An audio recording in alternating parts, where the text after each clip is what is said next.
everyone, I'm Dr. Ritanya Ananthamurthy from Evergreen Gardens. இந்த வீடியோல NEET 2025 exam hall tips பத்தி பார்க்கலாம். ஸோ ஃபர்ஸ்ட் விஷயம் பார்த்தீங்கன்னா உங்களோட எக்ஸாமினேஷன் சென்டர் எது அப்படிங்கிறத முன்கூட்டியே வெரிஃபை பண்ணிட்டு அதோட லொக்கேஷனை ஃபெமிலியரைஸ் பண்ணி வச்சுக்கோங்க. ஸோ 11 மணிலேருந்தே வந்து உங்களை எக்ஸாம் ஹால்குள்ளே அலோவ் பண்ண எக்ஸாம் சென்டருக்குள்ளே அலோவ் பண்ணி ஃப்ரிஸ்கிங் எல்லாம் ஸ்டார்ட் பண்ணிடுவாங்க. அண்ட் லாஸ்ட் டைம் பார்த்தீங்கன்னா 1:30க்குள்ள. ஸோ நீங்கள் முடிஞ்ச வரைக்கும் ஒரு 12:30க்குள்ளே சீக்கிரமாக போயிடுங்க. ஸோ தட் ஃப்ரிஸ்கிங் எல்லாம் முடிச்சு உங்களோட எக்ஸாமினேஷன் ஹாலெல்லாம் பார்த்து போயிட்டு நம்ம காமாக உட்காந்துக்கலாம். So this is my first tip. Second விஷயம் பார்த்தீங்களா, உங்களோட admit card as per the given instruction, third page of admit card ரொம்ப ரொம்ப இம்பார்ட்டன்ட். அதை முன்கூட்டியே ஒரு வாட்டி படித்து வச்சுக்கோங்க. அண்ட் அதுபடி உங்களோட அட்மிட் கார்டு அண்ட் உங்களோட ID proof, preferably Aadhaar and water bottle as per the instruction, transparent water bottle இதெல்லாம் எடுத்துக்கோங்க. அண்ட் நெக்ஸ்ட் விஷயம் பார்த்தீங்கன்னா, நீட் எக்ஸாம் பொறுத்த வரைக்கும் it is like an OMR. So first விஷயம், எந்த மிஸ்டேக் நீங்கள் பண்ணிடவே கூடாது. எது ரொம்ப ஒரு க்ரூஷியலான விஷயம்னா, உங்கள் ரோல் நம்பரையே வந்து தப்பாக ஷேட் பண்ணுறது தான் வந்து உங்களை ரொம்ப ஸ்ட்ரெஸ்ஃபுல் ஆகிடும். ஸோ OMR ஷீட்டில் ஃபஸ்ட்டு உங்கள் ரோல் நம்பருக்கான காலம் கொடுத்துருப்பாங்க. ஸோ அதில் வந்து பார்த்தீங்கன்னா நீங்கள் இந்த மாதிரி நான் ஒரு எக்ஸாம்பிளுக்கு சொல்கிறேன். லைக் உங்கள் ரோல் நம்பர் என்னவோ அந்த நம்பரை வந்து ஃபஸ்ட்டு ஒரு வாட்டி ஷேட் பண்ணுறதுக்கு முன்னாடி இந்த மாதிரி டாட் வச்சுக்கோங்க. டாட் ஒன்ஸ் வச்சுட்டு இன்னொரு ஒன்ஸ் நீங்கள் கன்ஃபார்ம் பண்ணிக்கோங்க whether that is your roll number or not. ஒரு தடவை வெரிஃபை பண்ணதுக்கு அப்புறம் you start shading.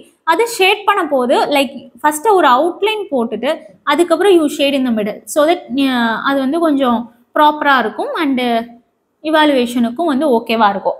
So this is my kind tip. So roll number வந்து சப்போஸ் நம்ம மாற்றி என்டர் பண்ணால் என்ன ஆகும் அப்படின்னா, உங்கள் மார்க் இன்னொருத்தவங்களுக்கு போயிடும். ஸோ அதே ரோல் நம்பரில் இன்னொருத்தவங்க எழுதியிருந்தா ஸோ இதெல்லாம் லாட் ஆஃப் கன்ஃபியூஷன்ஸ் வரதுக்கு வாய்ப்பு இருக்குது. ஸோ ரோல் நம்பர் அண்ட் உங்கள் க்ரிடென்ஷியலை பொறுமையாக டாட் வச்சுட்டு ஒன்ஸ் வெரிஃபை பண்ணிவிட்டு அதுக்கப்புறம் வந்து நீங்கள் ஷேடிங் ஸ்டார்ட் பண்ணுங்கள். சப்போஸ் ஷேட் பண்ணியிருந்தீங்கன்னா உங்களுக்கு ஒயிட்னர் வாங்கிட்டு நம்ம இது பண்ணுறது இந்த மாதிரி எல்லாம் குழப்பம் இருக்கும். ஸோ இதெல்லாம் எதில் ரிஃப்ளெக்ட் ஆகும்னா உங்கள் எக்ஸாம் பர்ஃபார்மன்ஸில் ரிஃப்ளெக்ட் ஆகும். ஸோ அதனால் முடிஞ்ச வரைக்கும் இதெல்லாம் வந்து பொறுமையாக ஃபில் பண்ணுங்கள், அவசரமே படாதீங்க. So coming to the exam part. So இவ்வளோ நாள் நீங்கள் எப்படி படிச்சிருந்தாலும் அந்த 3 hours நீங்கள் எப்படி வந்து ஸ்ட்ராட்டஜிக்கலாக அப்ளை பண்ணி உங்கள் மார்க்கை வாங்க போகிறீங்க அப்படிங்கிறதா எல்லாரோட டாஸ்க்குமே. ஸோ ஃபஸ்ட்டு விஷயம் என்னென்னா, எல்லாரும் எவ்வளவோ வந்து அட்வைஸ் பண்ணாலும், எவ்வளோ டிப்ஸ் கொடுத்தாலும், எவ்வளோ என்கரேஜ்மெண்ட் பண்ணாலும் நீங்கள் ஃபஸ்ட்டு உங்கள் மைண்டுக்கு வந்து சொல்லணும், you have to be very strong. என்ன நடந்தாலும் பார்த்துக்கலாம், it's just a paper and pen, அவ்வளோதான். It is not our life. இது வந்து நம்மளோட one of the part of our life தான். ஸோ நம்மளால பெஸ்ட்டாக பண்ண முடியும், பெஸ்ட்டாக பண்ணுவோம் அப்படிங்கிற ஒரு விஷயத்த உங்கள் மைண்டுக்கு சொல்லிட்டு பயத்தெல்லாம் எடுத்து தனியாக வச்சுட்டு அதுக்கப்புறம் அந்த எக்ஸாம் ஹாலில் உட்காந்து உங்கள் பெர்ஃபார்மன்ஸை கொடுத்தீங்கன்னா you can perform to your best. So இது வந்து ஒரு 180 கொஷின்ஸ் இருக்கா ஒரு எக்ஸாம் ஃபார் 3 hours. அப்படி பார்க்கும்போது ஒரு கொஷினுக்கு 1 நிமிஷம் தான் கணக்கு. ஸோ அப்படி இருக்கும்போது கொஞ்சம் டைம் மேனேஜ்மெண்ட் ப்ராப்பராக பண்ணி அட்டென்ட் பண்ணிங்கன்னா உங்களால் வந்து உங்களுக்கு தெரிஞ்ச ஆன்சர்ஸ் எல்லாம் வந்து எழுதிட்டு வந்துடலாம். ஸோ சம்டைம்ஸ் சில ஸ்டூடெண்ட்ஸ் சொல்லுவாங்க, லைக் எனக்கு டைமே பத்தலை, நான் கோத்ரூவே பண்ணலை, இந்த கொஷின்லாம் எனக்கு தெரியும் பட் டைம் இல்லாதனால நான் அதை பார்க்க முடியாமல் போயிடுச்சு அப்படின்னு சொல்லுவாங்க. ஸோ இதை அவாய்ட் பண்ணோன்னா இப்போ ஒரு பார்ட் எடுத்துக்கோங்க. For example, I prefer the order biology, chemistry and then physics. But இது வேரி ஆகலாம். சில ஸ்டூடெண்ட்ஸுக்கு they will be comfortable with physics first R chemistry first. இது வந்து பேஸ்ட் ஆன் த ப்ரிஃபரன்ஸ் தான். பட் மோர் ஆர்லெஸ் இந்த மாதிரி இருக்கலாம். பட் அது போக கொஷின் பேப்பரோட டிஃபிகல்ட்டி இதெல்லாம் பொறுத்தும் நம்ம டிசைட் பண்ணோம். பட் அதை அப் டு யோர் சாய்ஸ். நீங்கள் எது ஓகே கான்ஃபிடென்ட்டுன்னு ஃபீல் பண்ணுறீங்களோ அதை ஃபஸ்ட்டு அட்டென்ட் பண்ணுங்கள். அண்ட் அட்டென்ட் பண்ணும்போது லைக் ஸ்டார்ட் டு ஷேட், ஒவ்வொரு கொஷினை பார்க்க ஆரம்பிங்க. எதெல்லாம் நல்லா தெரியுதோ ஃபஸ்ட்டு ஒரு ரவுண்ட் அதை முடிச்சிடுங்க.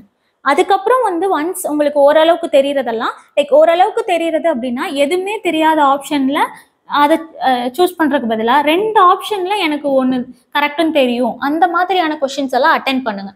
அதுக்கப்புறம் you keep the unknown question for the last. So இந்த மாதிரி என்னென்னா ஃபஸ்ட்டு டக்குன்னு ஒரு தடவை உங்களுக்கு தெரிகிறதெல்லாம் நீங்கள் மிஸ் பண்ணிடக்கூடாது. That is my aim. நல்லா தெரிகிறத டோன்ட் மிஸ் இட். அதுக்கப்புறம் ஓரளவுக்கு ஓகேவாக இருக்கிறதெல்லாம் யூ கேன் அட்டெம்ப்ட். ஸோ அந்த மாதிரி பண்ணிங்கன்னா உங்கள் ஸ்கோர்ஸ் ஈஸியாக பூஸ்ட் ஆகும். And try to be more accurate. நீங்கள் எவ்வளோ எழுதினாலும் பரவாயில்ல, எழுதுறதுல அக்யூரஸியை மெயின்டைன் பண்ணிங்கன்னா உங்கள் மார்க் அதிகமாக இருக்கும். இப்போ எல்லாருமே வந்து ஃபுல்லாக ப்ரிப்பேர்டாக இருக்க மாட்டீங்க, ஒவ்வொரு லெவல் ஆஃப் ப்ரிப்ரேஷனில் இருப்பீங்க. உங்கள் ப்ரிப்ரேஷனுக்கான பெஸ்ட் மார்க்கை நீங்கள் ஸ்கோர் பண்ணிங்கனாலே it is a good thing. So அதுக்கு நீங்கள் எழுதுகிற ஒவ்வொரு கொஷினோட அக்யூரசி அதிகமாக இருக்கும். நீங்கள் ஒரு கொஷின் எழுதுறீங்கன்னா அது கரெக்டுன்னு ஷியோராக தெரியணும். அந்த மாதிரி எழுதிங்கன்னா பெட்டர். பட் எல்லாமே அப்படி தெரிலன்னா எது மோர் அக்யூரேட்டாக தோணுதோ அந்த மாதிரியான கொஷின்ஸை சூஸ் பண்ணி அட்டன் பண்ணுங்க. அன்னோன் கொஷின்ஸ் எல்லாத்தையும் எடுத்து அட்டன் பண்ணி தேவையில்லாமல் don't put yourself into risk. அவ்வளோதான். And coming to the next thing, water bottles டேபிளில் வைக்காமல் கீழே வச்சுக்கோங்க. ஸோ அது தட்டி விடாமல் சின்னாமல் இந்த மாதிரி இஷ்யூஸ்லாம் இல்லாமல் இருக்கும். அண்ட் ஃபைனலி வந்து திடீர்னு எனக்கு எதுவுமே ஞாபகம் இல்லை, எக்ஸாமில் ரொம்ப பயமாயிடுச்சு, என்னால் யோசிக்க முடியலன்னா கண்ணை மூடி ஒரு நிமிஷம் உட்காந்துட்டு நல்ல ஒரு டீப் பிரெத் 2-3 தடவை எடுத்து விடுங்க.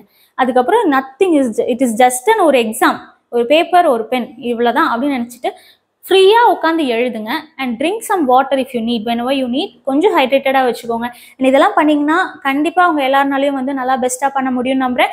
And all the very best for all my brothers and sisters expecting you on the other side. NEET ஆஸ்பிரண்ட்லேருந்து ஃபர்ஸ்ட் இயர் MBBS ஸ்டூடெண்ட் ஆகணும்னு நான் வாழ்த்துக்கிறேன். இந்த மாதிரி இன்னொரு வீடியோவில் உங்களை சந்திக்கிறேன். நன்றி, வணக்கம்.